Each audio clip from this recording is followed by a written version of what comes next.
Aside from the obvious fact that I do own a Subaru WRX, there are a number of reasons as to why, if I was going to buy this car all over again, it wouldn't be a 2025 model. As you guys know, I am a huge supporter of this platform and generation. I have stated numerous times that I think this is the best car money can buy under $40,000. The all-wheel drive system, the 2.4-liter turbo, the fact you can modify this car. There is so much potential with this vehicle that makes it a great buy and a great enthusiast car as a daily driver. However, Subaru has been making some changes the past two model years for 2024 and 2025, and those changes are beginning to stack up.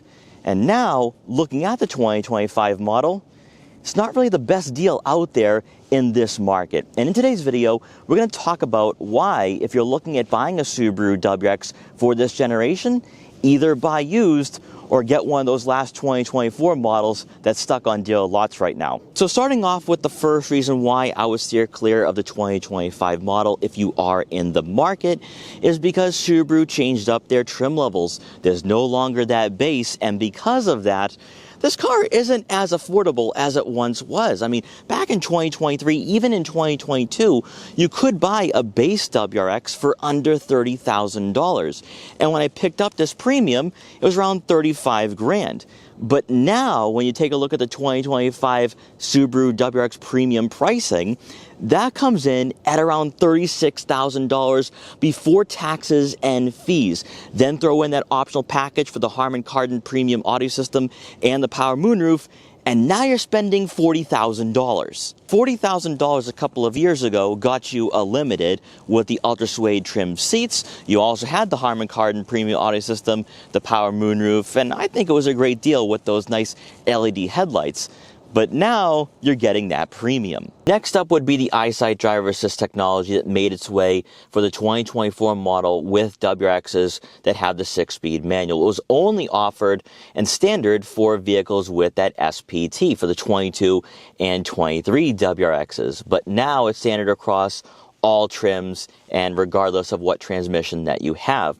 Now, we did experience the eyesight driver assist technologies with the TR last year. And even though it's not overbearing or overrides your driving experience, it's just one more tech feature that kind of takes away from the analog and old school experience. I mean, for the 2023 WRX Premium that I've owned for about a year and a half, I don't even have blind spot detection. So this is really going back to the basics of what driving was all about. I had to be fully engaged and locked in to this car, where WRXs with that safety equipment, you start noticing that over time, and it does become very frustrating if you do own an older WRX and you're ready to make that leap into the VB. To me, that is just one step too far and something I wouldn't want to live with on a daily basis. And this leads me to pricing once again.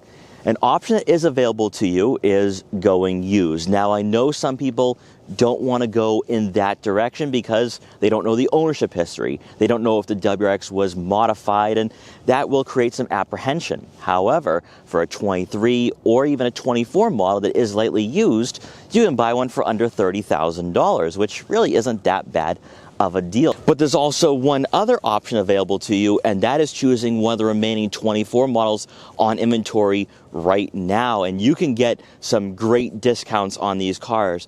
Subaru dealerships in my area are starting to discount them by about 5 grand, and I have seen some base 24 WRXs under $30,000. Compare that to a Honda Civic Si, compare that to a Volkswagen GTI, and I think the base makes a lot of sense at 28 or 29 grand before taxes and fees. But even a premium at 32, 33, that's unbeatable. For the 24 model, after experiencing the TR, I felt that that trim was totally not worth it. Even though you got the Brembos, you got a stiffer suspension, and yeah, I was impressed with the handling, over 40 grand, it really wasn't worth it.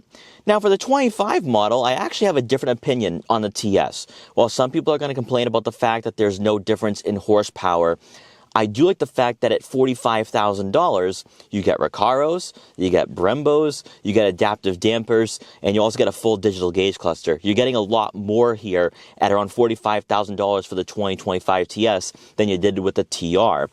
Now, I am not someone who's really into a full digital gauge cluster. I don't need one. I don't necessarily really want one for a car like this. But if you are someone looking for those tech features, you at least have that at your disposal. Now, also with those Recaros, they're going to be a lot more comfortable and suitable if you are going to take this car out to the track, and the adaptive dampers gives you a lot more capability in the corners and on winding back roads. While I'm looking at the TS from an outsider's perspective, even though I do own a 23 WRX, I do think that is the best trim available for 2025. But then again, at $45,000 and the segment that the WRX is in, is it worth it? Is the WRX still the best car? I'm not quite sure. I have not experienced a GR Corolla yet or a Honda Civic Type R, so I would have to come back to that in a few months once I get my hands on two of those cars. But there is the possibility that this platform and chassis isn't the best at the end of the day if you're looking at buying a 2025 model year. And as I said in one of my update videos last year, I don't see myself coming back to this platform and buying another VB generation WRX. And it has nothing to do with this car. In fact, I absolutely love it. It's a fun daily driver. It can also be a fun weekend car as well. But it has a lot more to do now more than ever with what Subaru has done to this car. Because in 2023, I could buy this at MSRP at around $35,000, so no markups. Also, the all-wheel drive system makes it perfect for someone like me living up here in New England. And when I looked at the other competitors, the GR Corolla, Honda Civic SI, and I've already owned a Volkswagen GTI, so I didn't want to go in the Mark 8 direction, there weren't many options out there. There wasn't a lot of inventory either, so the WRX just made a lot of sense. And now, in 2025, not so much. And in fact, that if I was to do it all over again, I might be seriously considering a GR Corolla, although I need to experience one still because I want to see if it is an upgrade over this car or if it's just one of those hatchbacks that is a great vehicle in its own right, but as a WRX owner, not worth that upgrade. But guys, let me know what you think about this topic. I know some of you have probably clicked on this video wanting to hear my takes being a VB WRX owner ongoing with a 25 model. And I do think that if you do have a budget under $40,000, maybe go with a base premium. I still don't think it's worth it though at $36,000 before taxes and fees. I would say go with a 23 or 24. Actually, just probably buy a 24 model that's still on inventory. That'll be a better value. That's a better deal.